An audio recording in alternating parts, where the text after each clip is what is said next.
so that if anybody needs to take off early, this will be available for download later. You can watch it at your leisure. So hi, everyone. I've had the pleasure, I think, of speaking with almost all of you. My name is Roxana, and I am a consultant here with Charity. Also joining us is Menachem, who I know a lot of you have also worked with.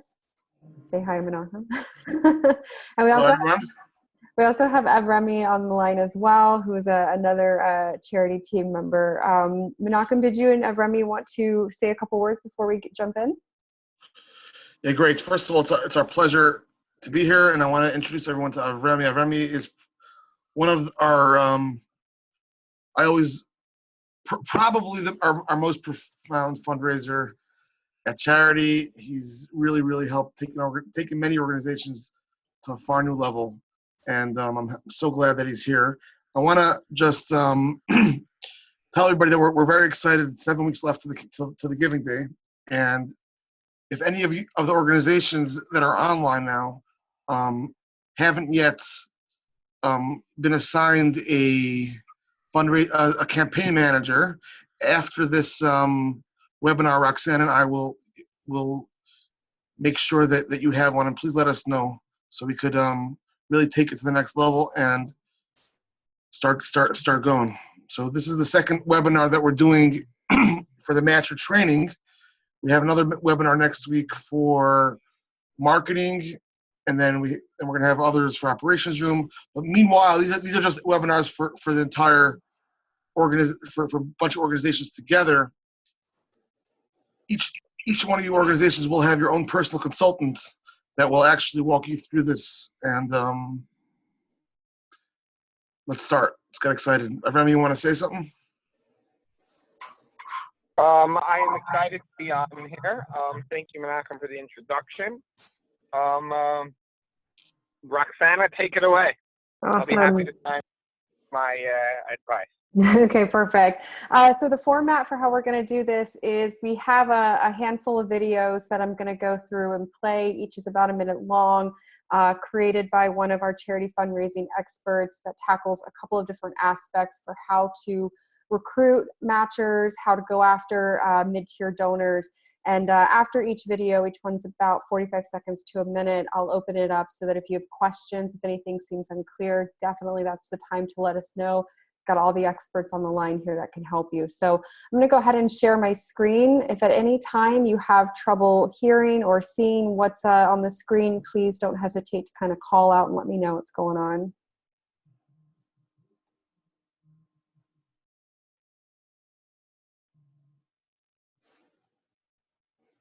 So just a quick overview of the agenda for today, going through who our ideal charity matchers are, things like who should be going to the meeting and the setting, wanting to make sure that you're setting up yourself for success when you're meeting with potential matchers, how you're going about making that ask, and then of course, everyone's favorite is what do you do when you get to a no? I'll go ahead and play our first video here.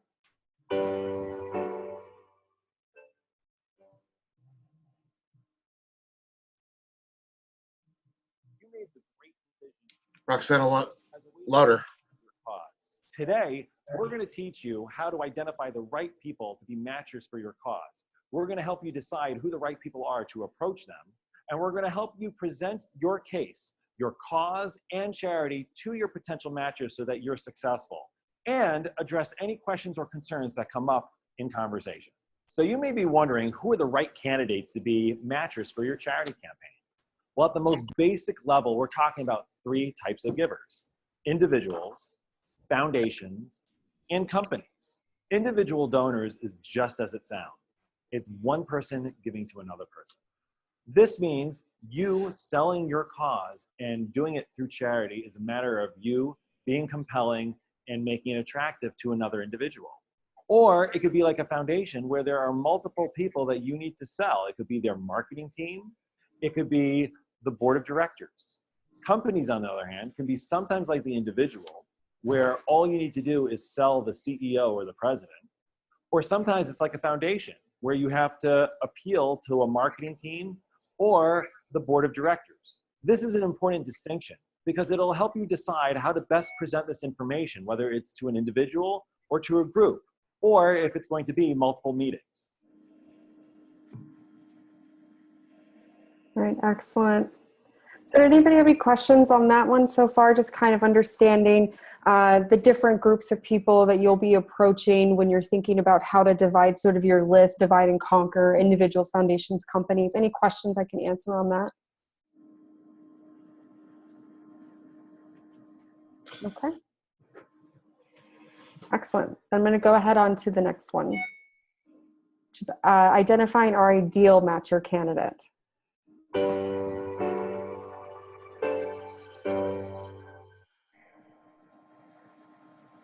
Now that you're thinking about who could be a potential match as an individual, as a foundation, or a company, it's important to look at the different characteristics that make them ideal candidates for matchers. There are 3 important characteristics that you want to consider when identifying potential matchers. 1 is, do they have an inclination? Are they interested in your cause? Is it something that would move them? 2, do they have capacity? Do you have potential to give you a large or generous gift to help you get closer to your goal? And 3, do you have an existing connection to them? Is this somebody that you just saw in Forbes magazine? Or is this somebody that you know personally or know somebody who knows that person? When we talk about using connections to uncover potential matchers, we're talking about connections that come through your personal life as well as through your cause. Through your personal life, that could include your friends, your family, and even your business colleagues. And through your cause could include your existing donors, your volunteers, and your board of directors. At this point, you should be generating a strong list of potential matchers. Not everybody is going to give to you. So coming up with a good list of individuals who could potentially give to your cause will help you get you closer to your goal. Whether you've identified potential individuals, foundations, or companies, some may have given to you in the past and some may have not. Both are good candidates for your cause because charity gives you the unique opportunity to treat them like a partner. Even if they get approached once a year and they cut you a check once a year, charity makes them stop and think and consider that this is a real partnership and they are going to help you raise money from the general community. So, Jonah, Go ahead, Menachem. I think Jonah was just right now really summarizing what we all do in a regular fundraiser. The goal is to look for, your closest friends. The goal is to look for the people, your current donors. Most times from the experience that we have, and I want, Remy is going to chime in right now. From the experience that we have, 90% of organizations, they're not going to find brand new donors as matchers. Most of them are going to be people that have already given on some capacity or have been already groomed very well throughout the past year or two that actually are ready right now for the big ask. Corporations usually, when we work with organizations, we tell them 3 weeks, 6 weeks, 6 weeks is an ideal campaign. 3 weeks to get the matching funds and 3 weeks to arrange for the rest of the campaign. Corporations and foundations usually take much longer. So that those type of gifts or matching funds usually will take a few months to get them. I'm sure many of you who have gotten grants from foundations understand that. Interestingly enough, we find by charity campaigns that organizations do get from foundations sometimes even on a quicker notice. Sometimes when you have this opportunity here, especially for a giving day, you can tell the organization, we're I know that you're not open for solicitations now, or you've given us last year. I understand that next year in December is when you're asking for the new grants. It happens to be right now we're in the middle. We have a great opportunity to raise a lot of new donors, bring in and bring in some other large givers. If you give us A, B, and C, we'll and organizations and foundations sometimes will join. Corporations and foundations sometimes will jump in, which is very unique about a charity campaign. We've had, I think, situations where. Yeah. Hello? I'll say, yeah. You there, Malcolm? Yeah.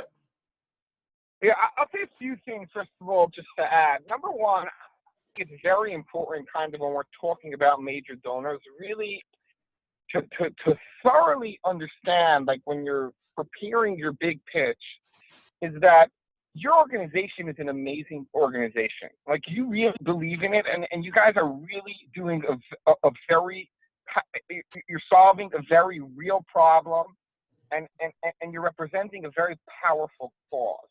Major donors are looking out to get involved. They're not, the relationship between a major donor and organization is not one's a giver, one's a taker. It's a real partnership. It's like when you're going into a major donor's office, you're presenting him with a real solid investment opportunity. They're looking, major donors are, it's just very important to thoroughly feel that within your gut, how you're not coming in and act like a beggar. You're coming in and looking to enrich his life. You're partnering. You're partnering with them. You're giving him this opportunity to really be a part of something great. Now, so that's just like a general attitude before you kind of go into fundraising.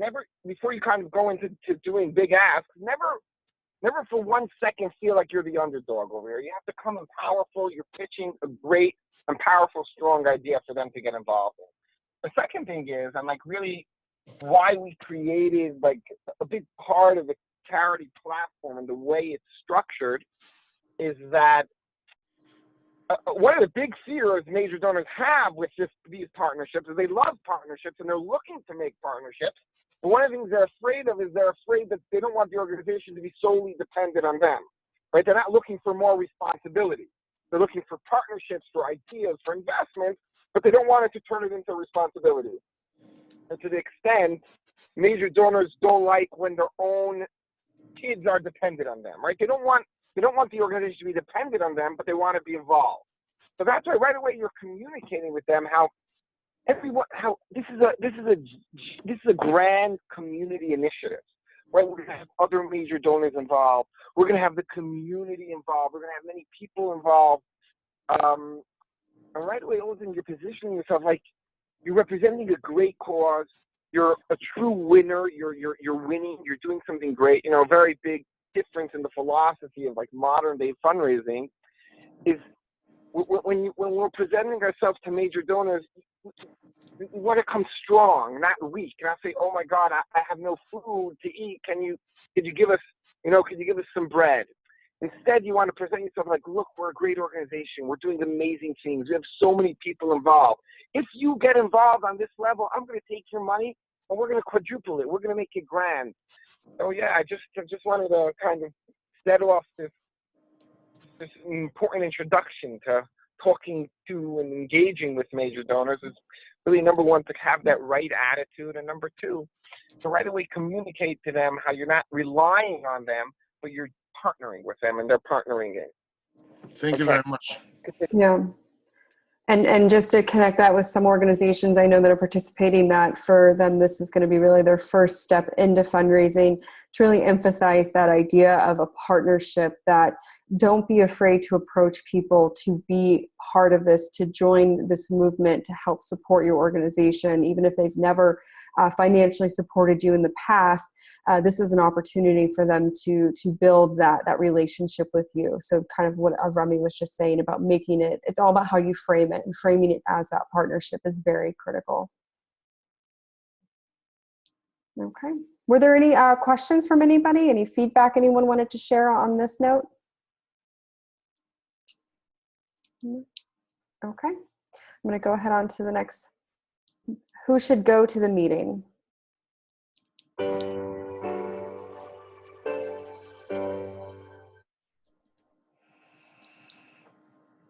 Sometimes it's more beneficial to bring someone along with you on the solicitation. I would like to recommend 3 people that you should consider. One is the peer. This is the person who made the connection to this potential matcher. By bringing a familiar face to this meeting, it will help lower the guard of the potential matcher, and they may be more receptive to both your cause and to the charity campaign. You may also want to consider bringing a maven with you on a solicitation.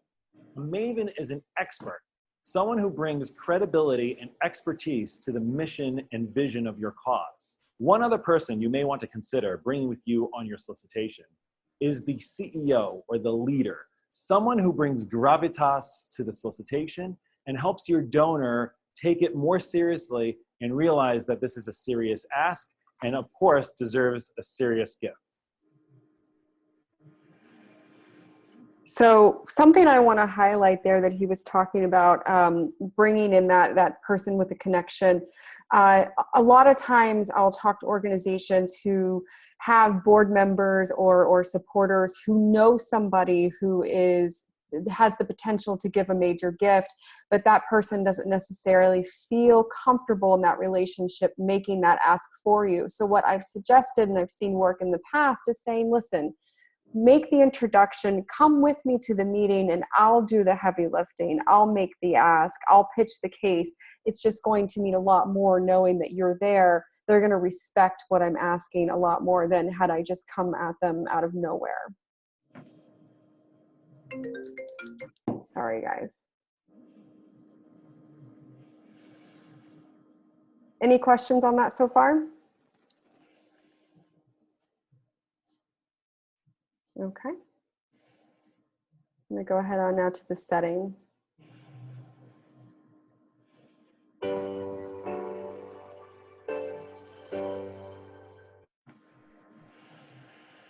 Fundraising is about relationships.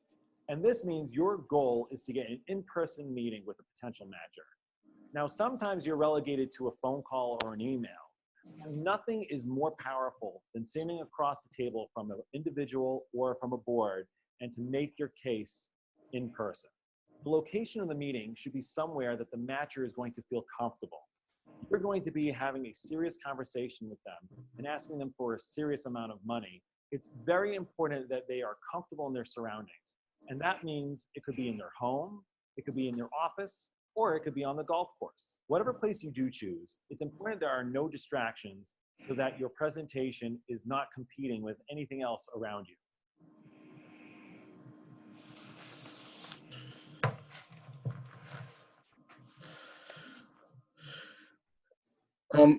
Roxana. Did you have some?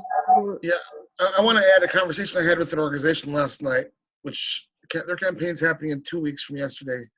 They are 80% finished with their matching grants, and they were nervous. They still needed. They're doing a $600,000 campaign. They still need to raise about another $40,000 in matching grants, $50,000. I'm not sure. Anyways, they were nervous that they were going to go. Their goal was they're going to be going after 5 people for $10,000, and they didn't think they were going to have time to ask another 5 people for $10,000 to be able to get meetings in person. And I very much pushed them that in some situations it doesn't have to be in-person meetings. I've seen, it really depends on the situation, but sometimes you can ask for a larger gift over the phone. Maybe you could create a conference call or a webinar like we're doing right now, and able to really, really clinch a deal from a phone call as well. We don't have to. I think the 21st century people, our givers are giving much different than they did 2 years ago and 5 years ago and 10 years ago. We're moving so quickly now. The online industry, people are giving so much more now over online that people are able to give more over phone calls. People are giving more. People are giving more over emails. So I think even for larger gifts, we shouldn't be nervous to. Obviously, the best case scenario is to meet them in person, but it's definitely not a bad second choice to do it on the phone. Correct, definitely.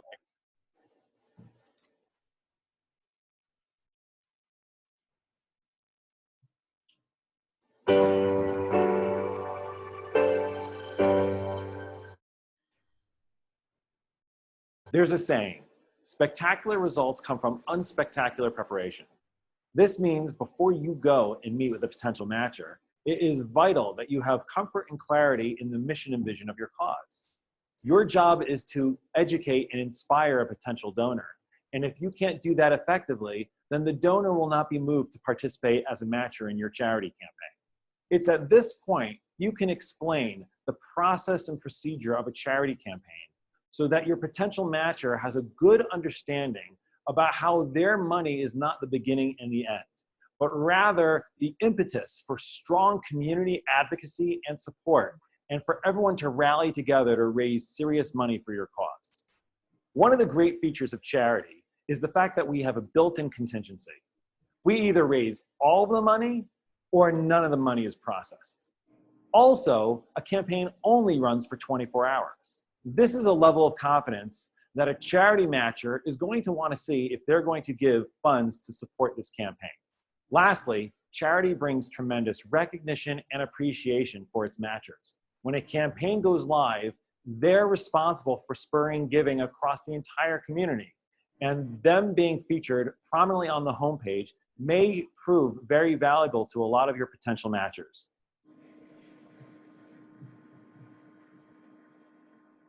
Excellent. So I'd love to hear if anyone has any feedback. I know there's a few people participating here today, kind of throwing a little bit at you. I'd love to hear if anyone has anything they want to share about this, especially with approaching potential matchers, sharing your mission. I think that's a really important point that he brought up, is making sure that you're able to articulate the mission of your organization very clearly and concisely when you're meeting with potential matchers, and for that matter, with any potential donors. Or if Menachem, you had anything you wanted to share with that as well. I'm fine. I think John articulated it very, very clearly. And I've already said it before, that this is the greatest ROI that you can have, that you can give a donor, is you're explaining to them, listen, you're coming to them with a challenge. They gave you last year $10,000. You're asking them for 25 this year. You're telling them, listen, they're asking you, why should I give you $25,000 this year? Every year I give you 10. And you're explaining to them that it's a challenge.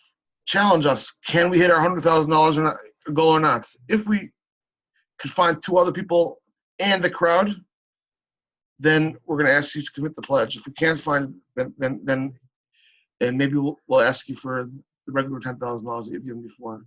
And this is the greatest impact that a donor could have is because of him or because of this company or because of her.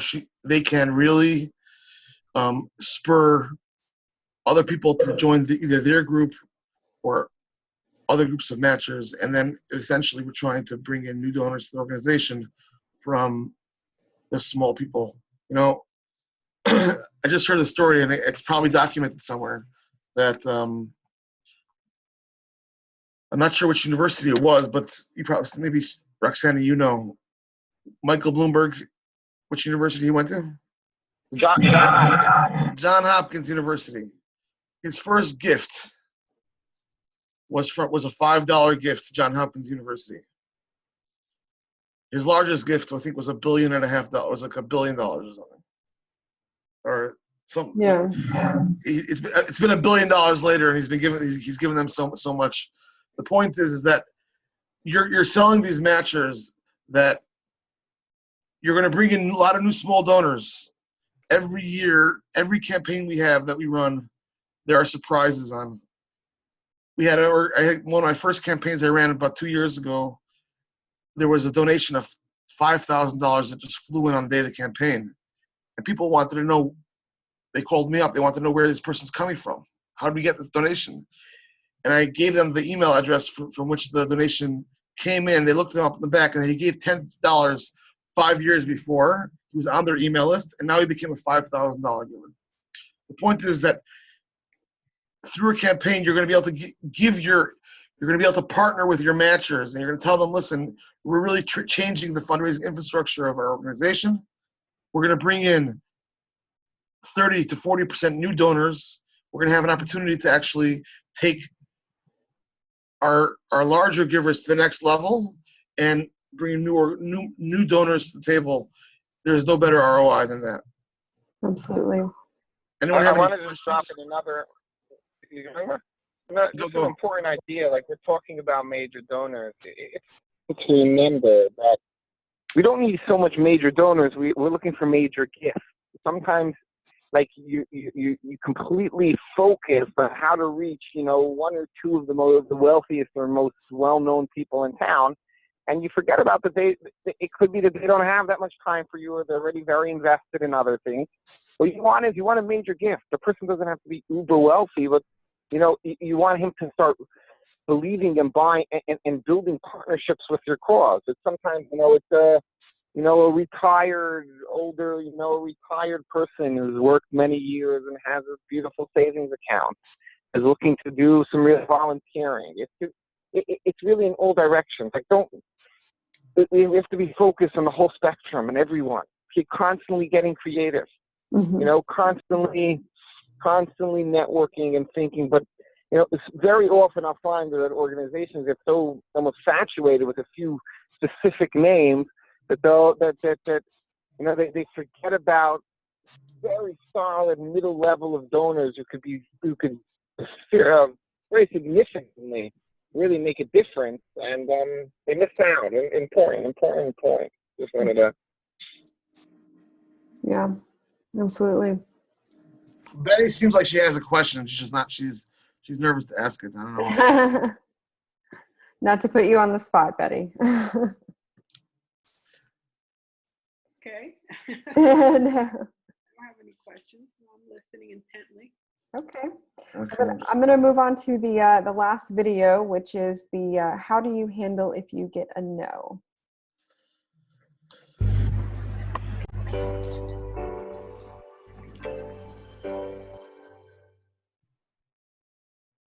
When you solicit a potential matcher, you may get a yes, and then congratulations, you're able to proceed and move on to your next matcher, get them to sign their pledge letters, and launch your campaign.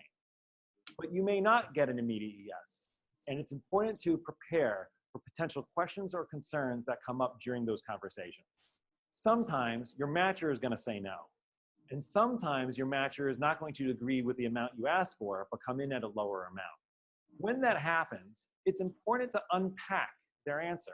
It's important to inquire and ask open-ended questions to find out their motivations, why they're saying no, or why they're agreeing to a lesser amount. This will give you a unique opportunity to tailor a response that reflects their needs and their wants. You'll be able to address any concerns that come up and potentially re-engage them and secure the full amount. The no from a potential matcher may come for a variety of reasons. For example, they may not really have a good grasp on how charity works. This is your opportunity to re-explain and re-engage them on charity so that they can understand how it works and they can feel confident in the campaign. Sometimes a matcher doesn't want the recognition. Well, there are absolutely ways that we can promote them as a matcher without citing them by name. We highly recommend you speak to your charity campaign representative to help you tailor this for that individual. It could be that your matcher doesn't want to be the first one in. And in that case, you should ask them, if you go out and get 2 other matchers, would they agree to be the third one? Or perhaps be a bonus round matcher. If a potential matcher says that they need time to consider, it's important for you to both respect that, but also ask for a firm date and time that you can follow up for their final decision. Fundraising is about relationships. So if you're passionate and you believe in your cause, it will come through to your donor. So believe in yourself, believe in your cause, and good luck.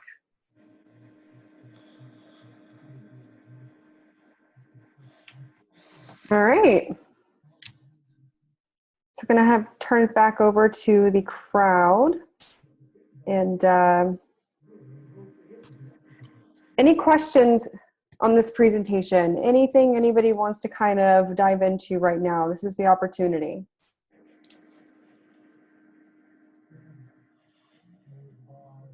Oh, there you go. Betty, Yeah, there, I can hear you now. you guys have a set date for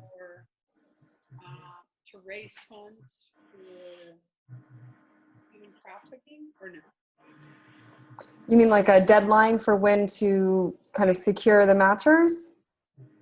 There isn't a set deadline. We do try to urge you to try to procure these matchers within the first few weeks. Right now, we're roughly right under 2 months away. So ideally, you know, we go in after the July 4th holiday and we've been able to secure some of your match. It does happen. It happens a lot, actually, where you'll see sometimes matchers don't get secured and locked in until like a week before the campaign. But usually, even in those situations, you have an idea about their commitment. Maybe they're kind of in the one boat where they're waiting to see who else is committing before they jump in, or maybe they're trying to arrange a few things before they finally commit. But you do have a little bit of a window of time right now, if that's your concern. Okay, so when is it that you do have what is the week of the campaign? Because I'm sorry, I've missed some of your. Sure. July 30th?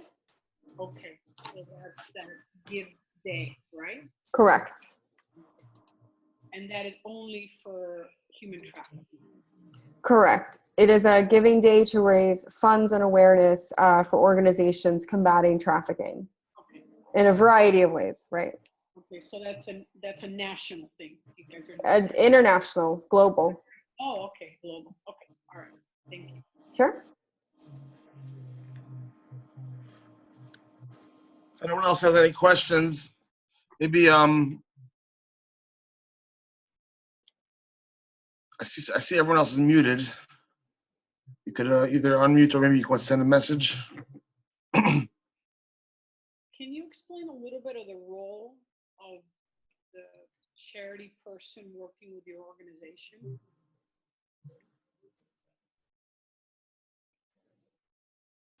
Menahem? Oh, sure. The campaign manager will be assigned to the organization after there was a commitment between both sides, and they're going to work with them in all different levels, whether it's going to be going through lists and trying to identify matchers.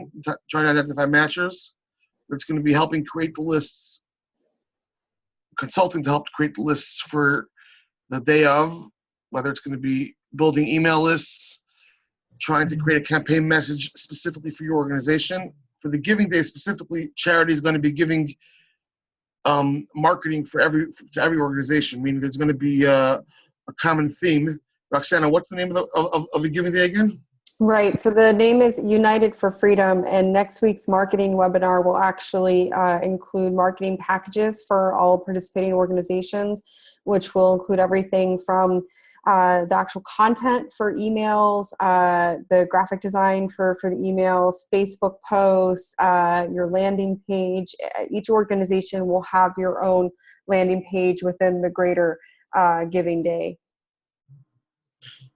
And Can you let us know ahead of, I'm sorry, can you let us know ahead of time when is your webinar next week? so it's Yeah, next you'll be- Thursday at the same time. Yeah. Oh, great. And you'll be, Betty, I've since added Glory House to the list, so you should be getting an email invitation as well. All those little reminders really help a lot. Thank you. Absolutely, absolutely.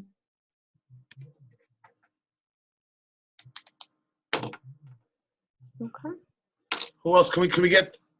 Whoever else is on the line, Radek. Can you want to introduce yourself? Yeah, hi guys. Yes, I think I joined you a bit late, so I'm trying to catch up with the presentation. No, welcome. Thank you for Welcome. joining. Where are you from again, Radek? I'm from Hart, Kenya. Yes. Oh, very Okay. nice. We've spoken before. Yeah. I was attending your previous. Yeah, you spoke with my colleagues who are Oh, here yeah, in New York. sure. Yeah, with Jacob. Great. Yeah. Perfect. Looking forward. Yeah. Who else is here from Three Strands and Shark Road? We have Shar and we have Carrie at Three Strands. This is Carrie at Three Strands. Hi, Carrie. Hi, Carrie. We're based out of California, and we do prevention education in the classroom, and we have a reintegration program to help survivors and at-risk youth. We help them get reintegrated back into society. And You guys are global, right? we are global. We are global. Yeah, we actually sell products that are made overseas, accessories here domestically, and by doing that, we're helping to reintegrate those survivors overseas as well. So. Excellent. I was speaking to an organization today. They wanted to know which other organizations in Northern California are going to be joining. So I mentioned Three Strands. They said, "Oh, Three Strands is a global organization." That's where Yeah, we're based out of California. right. And I see we have Weave on the phone. We were just out in Sacramento. We spoke with at your organization, I believe. Is that right, Menachem? So Weave is on? Yeah, there's Sean from Weave. Yeah. Oh, Sean, how are you, Sean? Just spoke to her today. Does not have a microphone, so unfortunately can't say hello. But I see the text coming in on the side here, so no worries. But thank you for joining. Okay, well, to kind of just bring it back to the issue of approaching your donors, approaching potential matchers. I know a few of you that I've spoken with, I've given you the homework assignment of starting to pull together your lists of potential leads and donors, people that you're going to start reaching out to, or you may reach out to the day of the campaign. Any questions on that, or advice you're seeking on really how best to kind of approach this? Okay. All right. I'll take that this was a very informative and very clear webinar. One of the things I've mentioned to some of you, and I think it always bears repeating, is that your database is a living, breathing thing. It's going to continue to grow. You're going to continue to add to it. But really leave no stone unturned. So when you're starting to think about where am I going to find these potential resources, these leads, some of my advice is, start with your own cell phone. Start scrolling through every contact you have. Then go to your Facebook page and look at every friend, and go on your LinkedIn account, and then start going through your email. And what's going to happen is, as you start going through all of these resources just for you, you're going to start compiling a fairly decent list of prospects. And the same for other people on your team. I think it's also a really great way to engage your board. Had an amazing campaign this past Tuesday, and what we asked every member of the board to do on that campaign is everybody go and find 10 people in your network that you think could either be a potential donor or volunteer for this organization. And everybody was able to come back to the table. Every board member was able to come back and provide a list to the organization of those 10 people. And not only was it very helpful, obviously, for the campaign, but it goes again to this other thing that we like to focus on, which is getting the board engaged and making the board feel a part of this and invigorating them. And when you give the board this kind of task to be a part of, it really helps to accomplish that. So something to keep in mind. Okay. Well, if Menachem, I don't know if you have any closing thoughts, but if nobody else has any questions or feedback you want to share, then I suppose we'll go ahead and wrap it up and let you guys have your afternoon back. Yeah, very excited. Roxana, you maybe want to just mention a few of the other organizations that we have, any updates that we have for this campaign specifically, just so we should. Sure. I'll try to rattle them off the top of my head as best I can. So, of course, the United Nations Office on Drugs and Crime have joined. We're very excited to have them on board. The Mentari Foundation, ATTAC, which some of you out in California are aware of. Freedom United, which used to be Walk Free, really great organization. Let me think. Hope for Justice is another one based out of the UK. We actually have probably 4 different organizations based out of India that have joined. Names are escaping me because our Australia office is actually working with them. Chabdai, which is based out of Cambodia, I believe. And let me think. There's a bunch. We're probably about 30. Actually, Roxana, I didn't even tell this today, but Sure. This morning I was on we had a great phone call with Freedom Collaborative. Freedom Collaborative. Freedom Collaborative is going to be hopefully endorsing our campaign and sending out introduction emails to everybody, and hopefully this Monday. It's very exciting. Wonderful. We're working with other organizations, and we have some larger, a bunch of smaller, and we're asking actually the organizations that are here on with us in the webinar, if you have any other organizations that you're connected to that you think can join, even on a small level. We're originally, my focus was to really get 100 organizations. I don't think we're going to have, but right now it's only 2 months away. I doubt we'll have 100 organizations, but our goal is to have as many as possible. And I'm looking for organizations that will do campaigns.